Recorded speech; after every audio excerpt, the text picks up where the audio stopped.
हरे कृष्णा। मेरा नाम है डॉक्टर प्रतीक चौहान और मैं आज यहाँ पे बहुत ही सीरियस इशू के बारे में आपकी काउंसलिंग करने वाला हूँ, चर्चा करने वाला हूँ। मुझे नहीं पता कि आप इस वीडियो को किस तरह से लेंगे, लेकिन मेरा फ़र्ज़ बनता है कि जो मेरे पास है मैं आपको दूँ, केवल अपने पास ही ना रखूँ।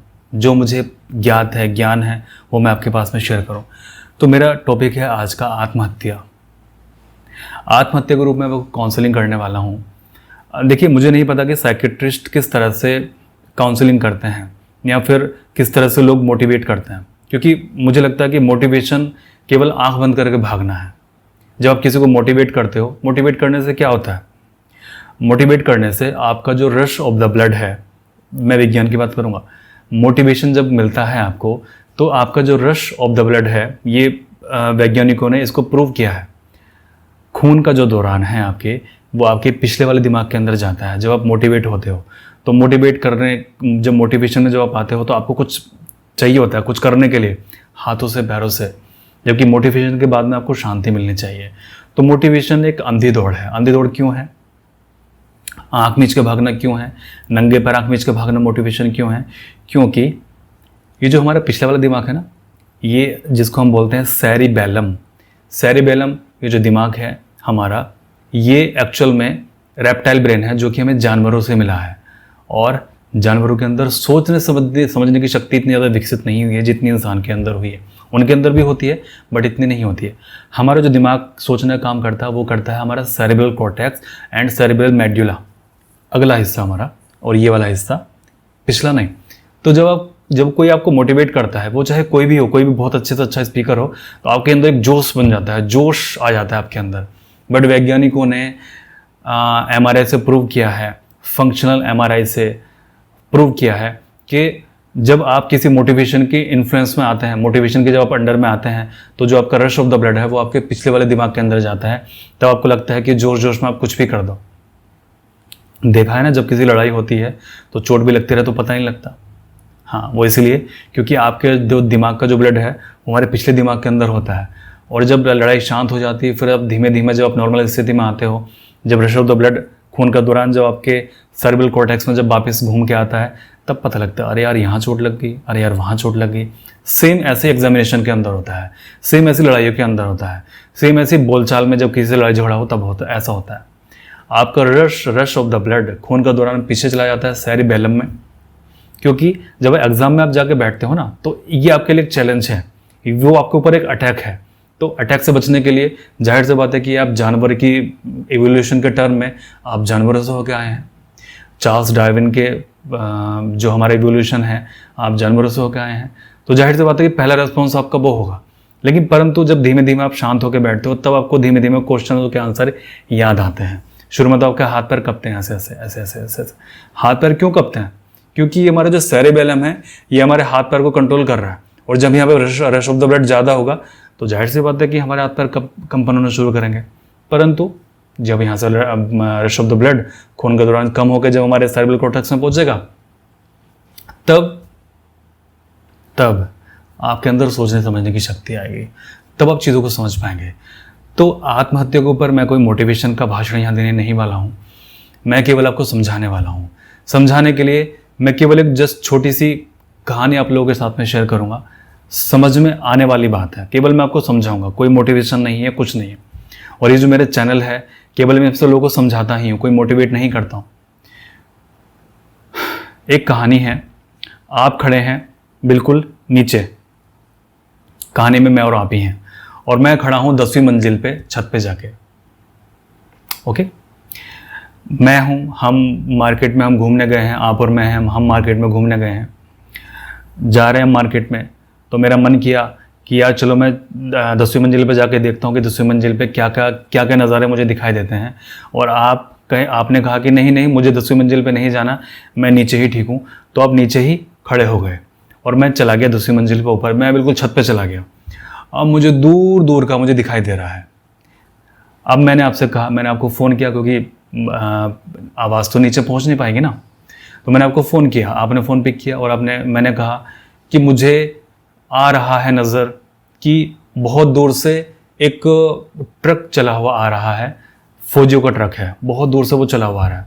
आप कहोगे यार मुझे तो कहीं नहीं दिखाई दे रहा, मुझे तो कहीं नहीं दिखाई दे रहा। मैं कहूँगा आपसे, क्योंकि मैं आपसे ज़्यादा ऊंचाई पे हूँ इसलिए मुझे वो दिखाई दे रहा है, परंतु आप नीचाई पे हैं इसलिए आपको नहीं दिखाई दे रहा। ओके, कॉमन सेंस की बात है, क्योंकि मैं बहुत 10वीं मंजिल पे खड़ा हूँ तो मैं दूर तक का देख सकता हूँ। आप पहली मंजिल, आप नीचे ग्राउंड फ्लोर पे खड़े हो, आप वहीं तक का देख सकते हो जहाँ पे आपको दिख सकता है। तो यदि मैं आपसे कहूँ कि मैं भविष्यवाणी करता हूँ कि अगले 15 मिनट के अंदर फौजी का ट्रक आपको दिखाई देना शुरू हो जाएगा, फौजी का ट्रक आपके सामने आने वाला है, आप कहोगे यार क्या बकवास है, ये कोई भविष्यवाणी है? कुछ भी, मतलब कुछ भी, कैसे भविष्यवाणी कर सकते हो? और कैसे भविष्यवाणी आपकी ठीक हो सकती है? जबकि असल में ये है कि मैं वो चीज़ देख सकता हूँ, क्योंकि मैं आपसे बहुत ऊंची मंजिल पर खड़ा हूँ, बहुत ऊंची मंजिल पर मेरा दिमाग है, इसलिए मैं वो सारी चीज़ें देख सकता हूँ जो फिलहाल अभी आप नहीं देख सकते हो। ठीक है, फिर 15 मिनट के बाद में वो ट्रक आपके आंखों के सामने आया। अब आप कहोगे हाँ हाँ हाँ अब मुझे दिखाई दे रहा है। ठीक है, बिल्कुल आपने ठीक किया, बिल्कुल ठीक है, आपने ठीक कहा था, मुझे वो ट्रक अभी भी दिखाई दे रहा जो 15 मिनट पहले दिखाई दे रहा था, परंतु वो आपको अभी दिखाई देना शुरू हुआ। 5 मिनट के बाद में वो ट्रक आपकी आंखों के सामने से ओझल हो जाता है, आपको दिखाई देना बंद हो जाता है। पर मैं कहूँगा आधा घंटे बाद भी मुझे वो अभी भी दिखाई दे रहा है जाता हुआ, मैं उसको अभी भी देख सकता हूँ जाते हुए। यानी कि मैंने भविष्य भी देखा, मैंने प्रेजेंट भी देखा, और मैंने उसको जाते हुए भी देखा। ठीक है, तो जो चीज़ मेरे लिए प्रेजेंट में थी वो चीज़ आपके लिए भविष्य में थी। ठीक है, आपको याद है मैंने 15 मिनट पहले आपको कॉल किया था और मैंने कहा था कि ट्रक आपके सामने आने वाला है 15 मिनट के बाद में, तो ये चीज़ आपके भविष्य में थी, लेकिन मेरे लिए वो चीज़ प्रेजेंट में थी, मैं उस चीज़ को भी देख सकता था। तो वो मेरे लिए प्रेजेंट है, बट आपके लिए वो भविष्य था, क्योंकि आप उतना दूर तक नहीं देख सकते थे, आपकी दूरदृष्टि उतनी नहीं थी। आपको बात समझ में आ रही है मेरी? क्योंकि आपकी दूरदृष्टि इतनी नहीं थी। क्यों नहीं थी? क्योंकि आप ग्राउंड फ्लोर पे खड़े थे और मैं सबसे ऊपर वाली टॉप फ्लोर पे खड़ा हुआ था, 10वें माले पे खड़ा हुआ था, तो मेरी दूरदृष्टि बहुत ज़्यादा थी, परंतु आपकी दूरदृष्टि इतनी नहीं थी। तो जो चीज़ मेरे लिए प्रेजेंट थी वो चीज़ आपके लिए भविष्य में थी। जो चीज़ आपकी फिर वो भविष्य वाली चीज़ आपके प्रेजेंट में आई, आपने ट्रक को देखा, वो चीज़ मेरे लिए स्टिल प्रेजेंट में थी। फिर वो ट्रक गुजर गया, फिर वो चीज़ आपके लिए पास्ट में हो गई, चला गया वो, लेकिन वो चीज़ अभी भी मेरे लिए प्रेजेंट में ही है, क्योंकि मैं उसको भी देख सकता हूँ। यानी कि आपका भविष्य, आपका प्रेजेंट और आपका भूतकाल, ठीक है, आपका आने वाला समय, आपका चल रहा समय और आपके पीछे बीत चुका समय, ये मेरे लिए केवल और केवल प्रेजेंट ही है। मैं देख सकता हूँ उन तीनों चीज़ों को एक साथ देख सकता हूँ जो आप टुकड़ों में देखते हो। कहानी का इसका क्या मतलब है? उम्मीद करता हूँ कि आपको समझ में आ गया होगा जो चीज़ मैं आपको समझाई है अभी। तो जो लोग आत्महत्या करते हैं या जो लोग स्ट्रेस में हैं, आत्महत्या करने की सोचते हैं,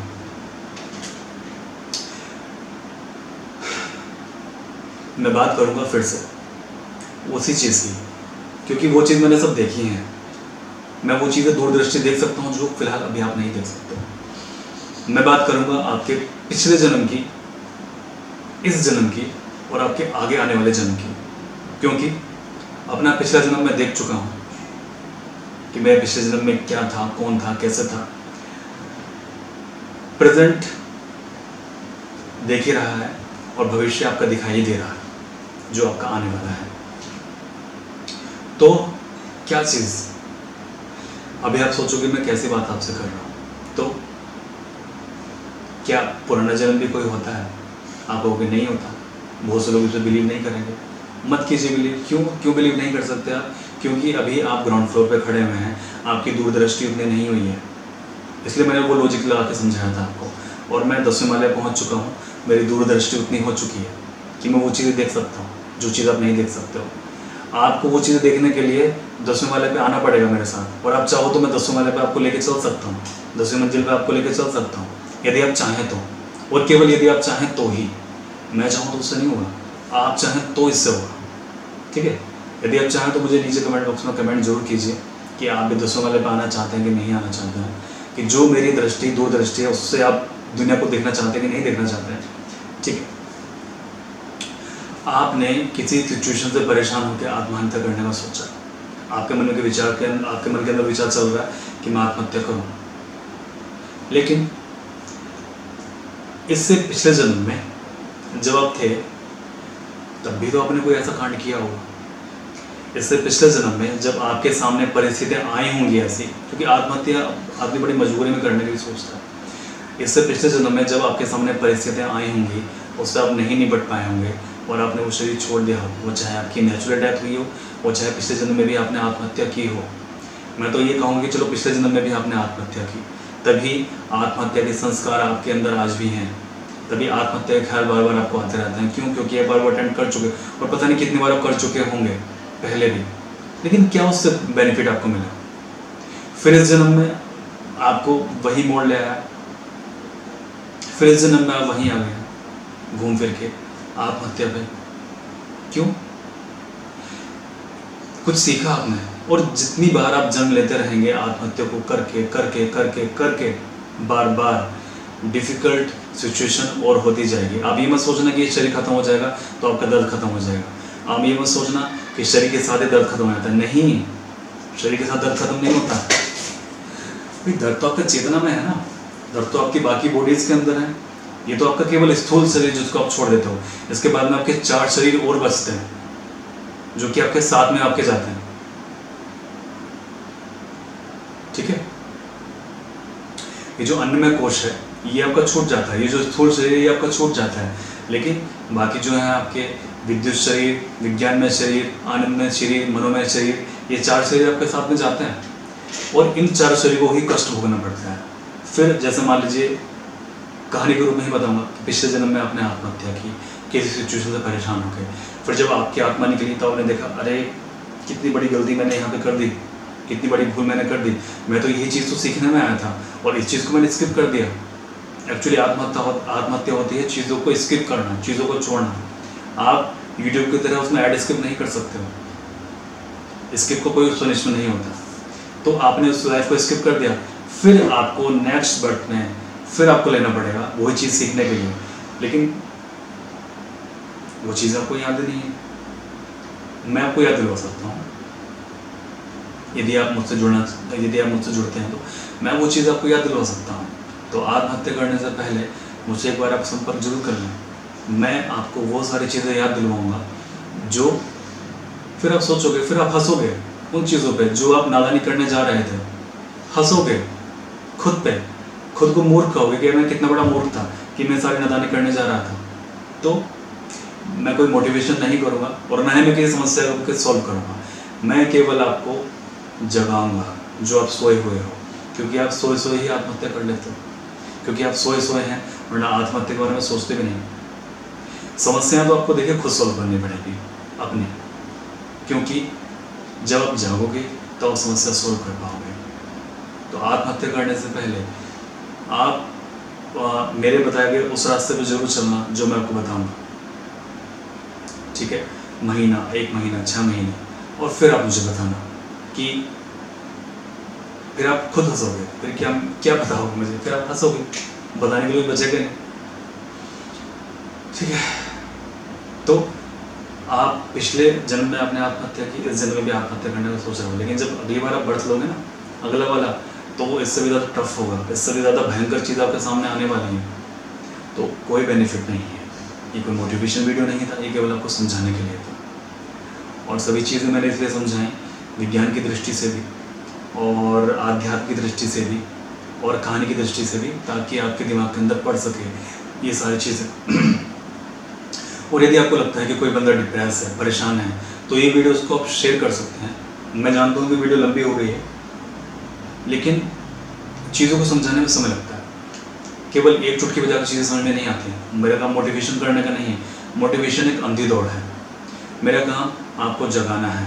रुकिए, दौड़िए मत, ठहरिए, आराम से बैठ जाइए और आराम से जाग के हम देखिए चीज़ों को कि चीज़ें कि जाग के कैसा लगता है। तो क्या आप जागने के लिए तैयार हो? क्या वो सारी चीज़ें करने के लिए तैयार हो जो मैंने की हैं, जो मैंने समझी है, जो मैंने जानी है? अगर आप तैयार हैं तो मुझसे आप संपर्क आप जरूर करें।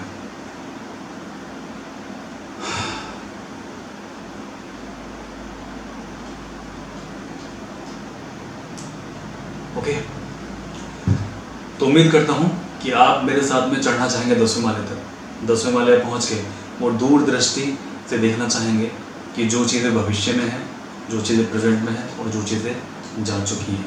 क्योंकि मेरे लिए तो प्रेजेंट ही चल रहा है ये सारी चीज़ें ना, क्योंकि मेरा जो पिछला जन्म था वो मेरे लिए आज प्रेजेंट ही है, क्योंकि मैं उसको जी चुका हूँ और कई बार मैंने उसको जिया है। और कैसे जिया है? ध्यान के अंदर, ठीक है। और वो केवल मेरी एक कोरी कल्पना नहीं है, क्योंकि मैं उससे अपने शरीर के अंदर चीज़ों को रिलेट कर सकता हूँ। मुझे समझ में आता है कि मेरे शरीर के अंदर जो चीज़ें घटती हैं, जो चीज़ें होती हैं, वो मुझे समझ में आता है कि क्यों होती हैं, ठीक है। तो वो मेरे लिए जो मेरा पिछला जन्म था, आप लोगों के लिए वो पास्ट होगा, बट मेरे लिए वो प्रेजेंट है, क्योंकि मैं उसको आज भी देख सकता हूँ, अभी बैठे बैठे देख सकता हूँ। जो चीज़ें मैंने देखी अभी मेरे दिमाग के अंदर वो चीज़ें चल रही हैं, ठीक है। तो यदि आप भी चाहते हैं, और वो सारी चीज़ें देखने से मुझे इस शरीर के प्रति मोह खत्म हो गया, मोह ही नहीं कुछ भी, ठीक है। तभी आपने देखा होगा कि मैं हमेशा एक ही तरह के कपड़ों में वीडियोस में बनाता हूँ, जबकि मैं बहुत सारे कपड़े खरीद सकता हूँ। किसी चीज़ की परमात्मा के आशीर्वाद से कोई कमी नहीं है, सभी चीज़ें मैं कर सकता हूँ, बट इच्छा नहीं करती, जितना ज़रूरत है केवल होता। चलिए, मैं चाहता हूँ कि जो मुझे पता लगा वो आप भी पता लगाए। मेरी बात पे विश्वास करने की ज़रूरत नहीं है। मैं चाहता हूँ कि जो मैंने आपको बताया है, केवल आपके मन के अंदर एक क्वेश्चन उठना चाहिए। मेरी बातों पर यकीन मत करना, बिल्कुल भी यकीन मत करना।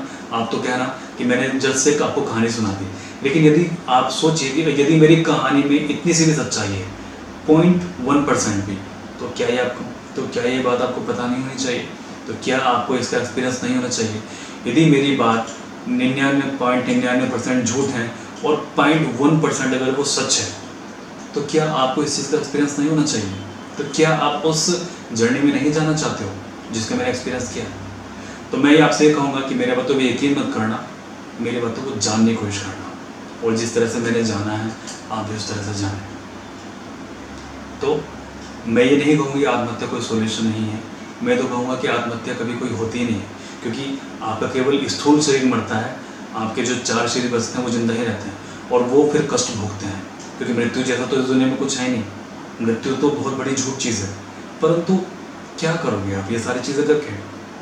क्योंकि आत्महत्या करने से तो कोई सोल्यूशन नहीं मिलता है ना, क्योंकि कष्ट तो फिर भी आपको भोगना वो 4 शरीर के साथ में। आप सोचते हो कि यार चला जाएगा आपका ये नहीं जाएगा। शरीर के अंदर झांको, आपको दिखाई देगा कि इस शरीर के बाद भी 4 शरीर और हैं जो कि आपके साथ चलते हैं और हमेशा, और पता नहीं कितने जन्मों से वो आपके साथ हैं, और पता नहीं कितनी गलतियां पहले से आप करते चले आ रहे हो। इस जन्म में गलती मत कीजिए, क्योंकि मैं हूं ना आपके साथ में। परमात्मा शरीर का भला कर।